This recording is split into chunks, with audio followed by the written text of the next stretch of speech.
អ្នកទាំងអស់គ្នានឹងអត់ថារឿងនេះថតឡើងដោយប្រើតែ iPhone 7 Plus តែប៉ុណ្ណោះដែលខ្សែភាពយន្តនេះមានឈ្មោះថា Unseen ដែលថតឡើងនៅក្នុងឆ្នាំ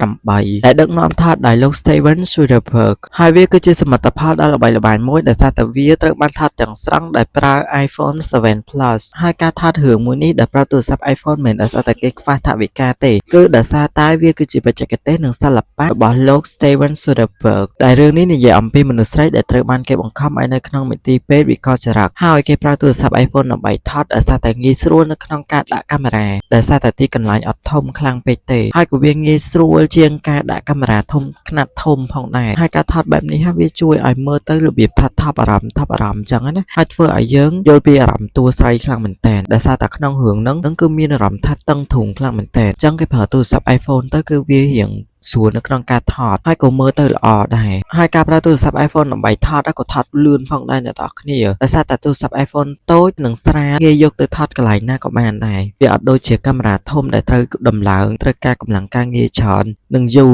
ទេហើយរឿងនេះគឺថតក្នុងរយៈពេលតែ2សប្តាហ៍តែប៉ុណ្ណោះហើយការប្រើទូរស័ព្ទ iPhone ដើម្បីថតវារបៀបថាមិនឲ្យយើងមើលមកវារៀលពេករបៀបថាដូចវីដេអូ Hollywood ពិតណាអ្នកដឹកនាំរឿងដែលមានឈ្មោះថា Steven Soderbergh នឹងគឺគាត់ចង់បានរបៀបហូបថារបៀបគេលួចថត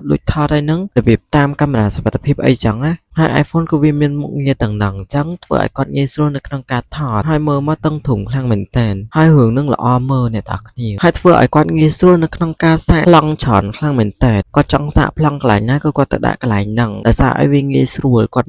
មិនចាំបាច់ត្រូវការអ្នកដំឡើងកាមេរ៉ាឲ្យគាត់ទេអញ្ចឹងគាត់ចង់បានប្លង់កន្លែងណាក៏គាត់ទៅសាកមុនហ្មងហើយរបៀបនេះធ្វើឲ្យ actor នឹងគឺសម្ដែងបានងាយស្រួលខ្លាំងមែនតើតែអត់មានណាគេចោមញ៉ៃពេលថតទេហើយនេះហើយគឺជាលក្ខណៈពិសេសដែលអ្នកដឹកនាំរឿងបានបង្កើតហើយចំណាយថវិកាតិចខ្លាំងមែនតើក៏ប៉ុន្តែរឿងនេះចំណាយថវិកាតិចទេប៉ុន្តែប្រាក់ដែលចំណាយគឺមានច្រើនហើយបើសិនមកអ្នកទាំងអស់គ្នាចង់មើលរឿងនឹងអាចចូលទៅក្នុង YouTube មើល channel របស់ Admin Ash សម្រាប់បានហើយខ្ញុំដឹងព័ត៌មានមួយនេះក៏ដោយសារតែខ្ញុំមើលរឿងរបស់គាត់ដែរអ្នកទាំងអស់គ្នារឿងនឹងល្អមើលមែនអ្នកទាំងអស់គ្នាខ្ញុំមើលទាំងគាត់សម្រាប់ហើយមើលទាំងរឿងពេញទៀតតែនៅតែល្អអញ្ចឹង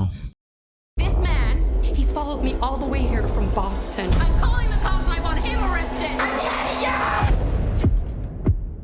My stalker is here. We did a thorough background check. You should be protecting me.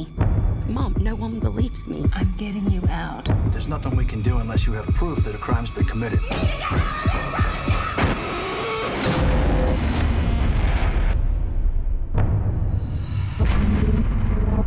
I must be insane. I must be insane. My mom didn't pick up last night.